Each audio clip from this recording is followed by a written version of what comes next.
비타민TV 2020년 2월 24일 월요일 뉴스 브리핑입니다.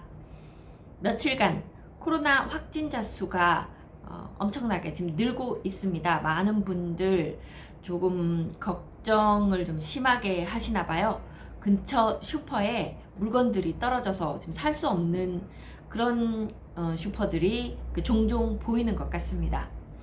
오늘 조간에는요, 충청 코로나 확진자 속출해서 대전에 3명, 세종 1명, 충북 3명, 충남 1명으로 나와 있어요. 기사 읽어보겠습니다.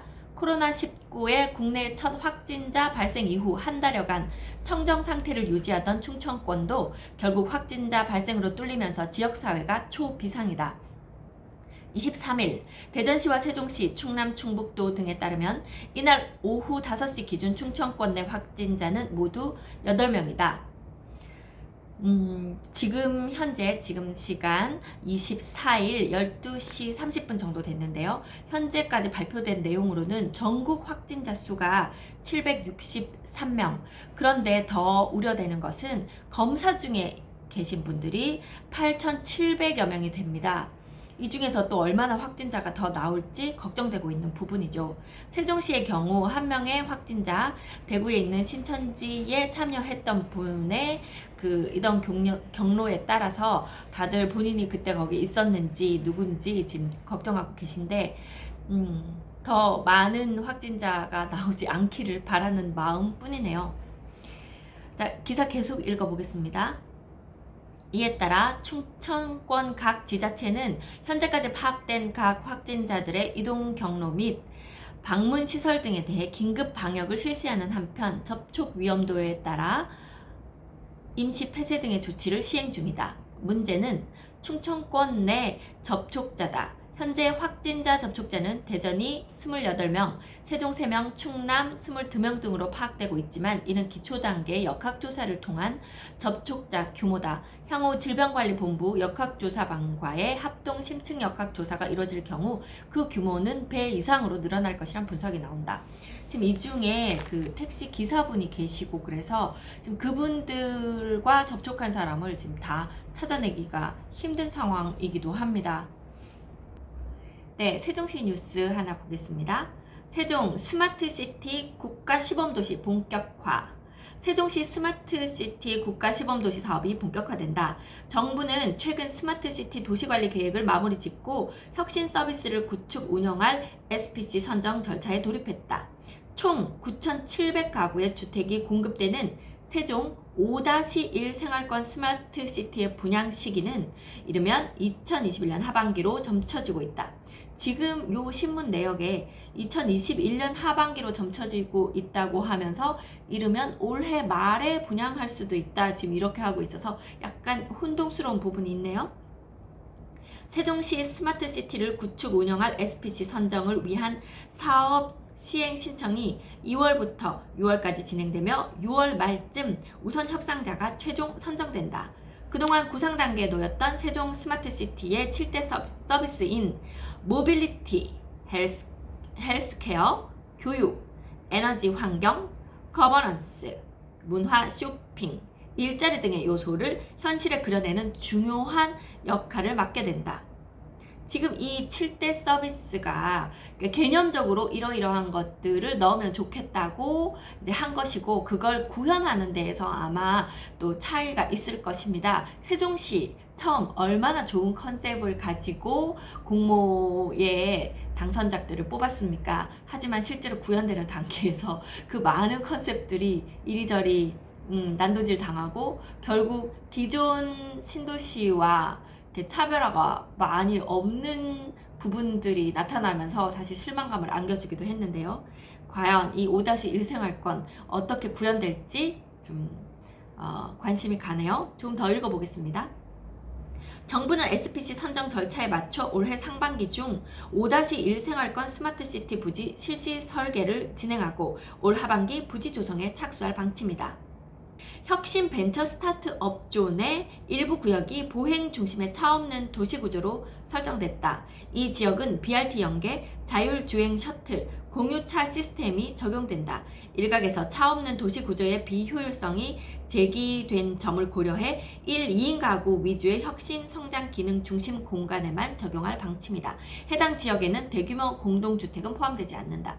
그러니까 대규모 공동주택, 우리 보통 아파트들이 이렇게 들어가면 차를 다 갖고 계시고 본인 차량으로 이동하시는 편을 더 선호하실 것으로 좀 추측되는 부분이 있어서 이렇게 자차 이용을 많이 안 하시고 대중교통을 많이 이용하시는 분들, 공유 자동차 서비스에 좀 익숙하신 분들, 이런 분들 위주로 먼저 서비스가 실시될 계획인 것 같습니다.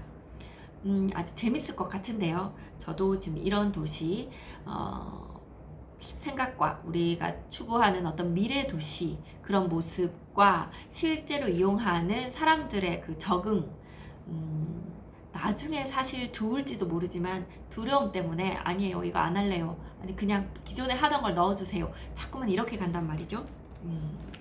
네, 기대해 보겠습니다. 네, 다음 세종시 플랫폼 택시 달린다. 스마트폰 앱으로 승차 거부 없이 호출 결제하고 카시트 등 다양한 부가 서비스를 제공하는 세종형 플랫폼 택시가 내달 2일부터 시범 운행을 시작한다.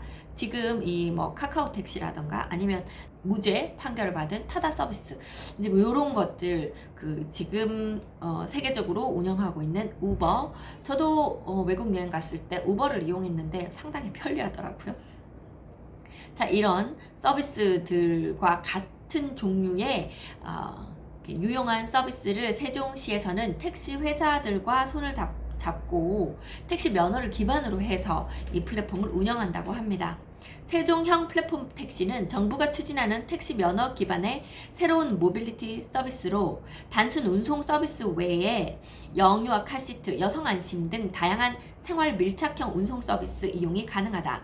강제 배차를 지향, 승차 거부가 없다는 점에서 카카오티와 차별성을 갖고 있다. 또 택시 운전 자격증 소지자만 운행할 수 있어 운전 면허증만 있으면 운행이 가능한 타다와 다르다. 이번 협약에 따라 내달 2일부터 세종시 관내 법인 택시 전부가 참여하는 시범 서비스가 개시된다. 3개월간 시범 서비스 기간을 거쳐 오는 6월 1일부터 개인 택시 지원자를 포함해 플랫폼 택시가 전면 도입된다. 실제로 세종시에서 택시 잡기 쉽지 않아서 밤늦게 그 술을 마셨는데 내 차는 두고 가야 하는데 뭐 아무리 택시를 불러도 안 오고, 그래서 결국 먼 거리를 걸어서 가야 했던 저희 동기의 경험이 또 새삼 생각이 나네요. 이춘희 시장은 플랫폼 택시 도입을 통해 시민들에게 더 나은 운송 서비스를 제공하는 등 택시 이용 편리성을 높일 것이라며 향후 택시 증차에 대해서도 관련 부처와 적극 협의해 근본적인 해결 방안을 마련할 계획이라고 말했다. 네, 그 다음에 그 4-2 생활권에 있는 대학 공동 캠퍼스, 거기 설계 공모를 실시했는데요. 오늘 발표가 났나봐요. 행복청 4-2 생활권 공동 캠퍼스 설계 공모 결과 발표. 행정중심 복합도시 건설청과 LH는 지난 21일 행복도시 4-2 생활권 대학 용지에 조성되는 공동 캠퍼스의 설계 공모 결과를 발표했다. 주 시아플랜 건축사 사무소의 설계 공모 당선작은 자연 경관 속의 풍경이 되는 캠퍼스다. 이번 당선작은 자연과 지형, 도시가 결정하는 대학 시설을 주요 개념으로 잡고 공동 캠퍼스가 자연을 공유하는 환경 속에서 영역의 구분 없이 모든 이용자들에게 열려있는 공간이 되도록 구상했다. 이 열린 공간에 대한 이 개념은 세종시가 처음 만들어질 때부터 지속적으로 추구되고 있는 개념이기도 합니다. 그럼에도 불구하고 우리 아파트 단지들 사이에 그 열린 공간으로서의 연결성이나 확장성에서 실제로 자꾸만 기존의 모양대로 폐쇄적으로 갈 수밖에 없었던 안타까움이 있었는데요. 그럼에도 불구하고 이 개념을 지속적으로 이 세종시에서 구현하려고 하는 노력 또 한번 지켜보겠습니다. 어쩌면 이런 공동 캠퍼스라는 것 자체가 열린 개념이 있고 또 그 옆에 있는 기업들과 또 이 지역민들과 또 우리 세종시 자체가 가진 그런 영역들을 잘 서로 조합해서 멋진 공간으로 재탄생되기를 바랍니다. 네, 오늘 비타민 TV 뉴스 브리핑 여기까지 하겠습니다. 감사합니다.